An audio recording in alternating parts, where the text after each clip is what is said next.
दूर आसमान से दंदनाती हुई बैलिस्टिक मिसाइल आखिर इजराइल की राजधानी तेल अवीव में और कोहराम मचा गई। यमन के हूती विद्रोहियों की ओर से दागी गई इस मिसाइल ने इजराइल के प्रधानमंत्री बेंजामिन नेतन्याहू को हिलाकर रख दिया।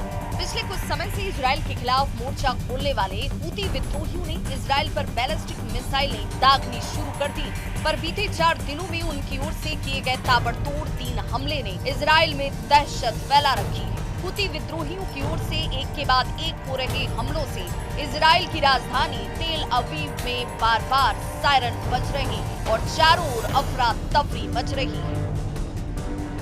खतरनाक हूती लड़ाके इजराइल पर हर रोज ताबड़तोड़ हमले कर रहे हैं। मिसाइल हमले से यरूशलेम के दक्षिणी पश्चिमी तट की बस्तियों और डेड सी के पास के इलाकों में लगातार सायरन बज रहे हैं। सायरन बजने से लगभग 5 मिनट पहले स्थानीय निवासियों की चेतावनी उनको लेकर के जारी की जा रही है। हूती लड़ाकों के ताबड़तोड़ हमलों से बचाव के लिए इजरायली नागरिकों को उनके फोन पर पुश नोटिफिकेशन के जरिए लंबी दूरी की मिसाइल हमले के बारे में सचेत किया जा रहा है। गनीमत रही कि हमले में किसी के घायल होने या नुकसान की कोई रिपोर्ट नहीं मिली। यमन से दागी गई बैलिस्टिक मिसाइल का एक हिस्सा पश्चिमी तट के दक्षिण हेब्रोन हिल्स क्षेत्र में जरूर गिरा। इजरायली अफसरों के मुताबिक 4 दिनों में ये तीसरा हमला था, जबकि बीते एक हफ्ते में अंसारुल्लाह की ओर से 5 मिसाइल हमले किए जा चुके हैं। ये पहली बार नहीं है जब इजराइल पर हूती विद्रोहियों ने हवाई हमले किए। इससे पहले भी हूती विद्रोही इजराइल के तेल अवीव क्षेत्र में 3 बैलिस्टिक मिसाइल को दाग चुके हैं। इसमें से एक मिसाइल बेन गुरियन अंतर्राष्ट्रीय हवाई अड्डे के पास गिरा। इस हमले में 6 लोग घायल भी हुए थे। इन हमलों के कारण इजराइल में दहशत फैल गई। हूती विद्रोहियों ने इन हमलों की जिम्मेदारी भी ली है और कहा कि वो गाजा में फिलिस्तीनियों के समर्थन में ये हमले आगे भी करते रहेंगे।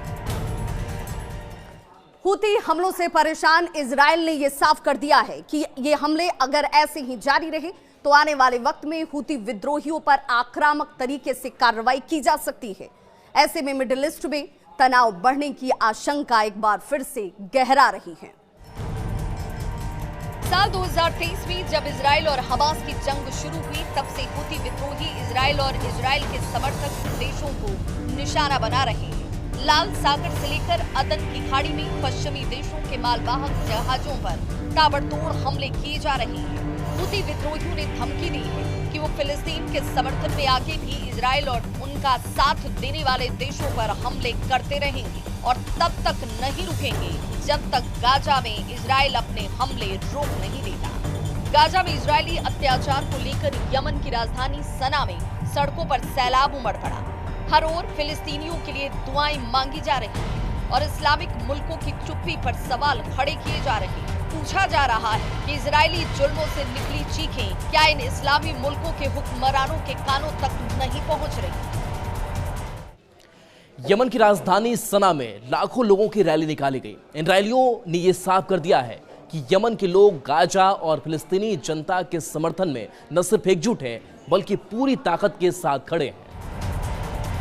हूती ग्रुप की ओर से इजराइल पर लगातार बैक टू बैक हवाई हमले हो रहे हैं। हूती के हमलों के जवाब में इजराइल की सेना यानी कि IDF ने यह दावा किया है कि वो इन सभी मिसाइलों को हवा में ही इंटरसेप्ट करके मार गिरा रही है। पर कुछ दिनों पहले बेन गुरियन हवाई अड्डे पर जिस तरह से हूतियों ने मिसाइल गिराया कर तबाही मचाने की कोशिश की, उससे ये साबित हो गया कि हूती विद्रोहियों ने इजराइल में घुसकर वो कारनामा कर दिखाया जो बाकी के मुल्क नहीं कर पाए। हूती विद्रोही लगातार इजरायलियों को धमकी दे रहे हैं कि वो गाजा के लिए संघर्ष जारी रखेंगे और आने वाले दिनों में इजराइल पर अपने हमले और तेज करेंगे। हूती विद्रोहियों ने यह साफ कर दिया है कि गाजा में दमन के खिलाफ इजराइल को लेकर उसकी कार्रवाई लगातार जारी रहेगी। ऐसे में यह आशंका अब तेज हो गई है कि आने वाले वक्त में इजराइल के खिलाफ ये जवाबी कार्रवाई और हमले और तेज होंगे। गाजा पट्टी पर इन दिनों एक बार फिर इजराइल की ओर से भीषण हमले शुरू हो चुके हैं। इन हमलों में अब तक सैकड़ों निर्दोषों की जान जा चुकी है। इसके खिलाफ हूती विद्रोहियों ने तीखी प्रतिक्रिया भी दी। यमन के अंसारुल्लाह आंदोलन के नेता अब्दुल मलिक अल हौदी ने इजरायली हमलों के खिलाफ चुप्पी साधे बैठे मुस्लिम देशों की तीखी आलोचना की और कहा कि अंसारुल्लाह आंदोलन गाजा के लोगों के साथ खड़ी है और फिलिस्तीन की मुक्ति तक उनका समर्थन जारी रहेगा। यमन की सेना इजराइल के खिलाफ किसी भी तरह की कार्रवाई के लिए पूरी तरह से तैयार है और फिलिस्तीनियों के समर्थन में अपनी सैन्य कार्रवाई को जारी रखेगी। ये बयान उस वक्त आया जब कई मुस्लिम देश या तो शांत थे या इजराइल के साथ अपने संबंध मजबूत करने की कोशिश में जुटे। ऐसे में हूती ग्रुप ने यमन की जनता और सेना को गाजा के लिए हर संभव समर्थन देने का वादा किया और इजराइल के खिलाफ ताबड़तोड़ सैन्य कार्रवाई करने का ऐलान भी कर दिया। यानी आने वाले दिनों में इजराइल के लिए मुश्किलें और बढ़ने जा रही हैं। Bureau report, news 18।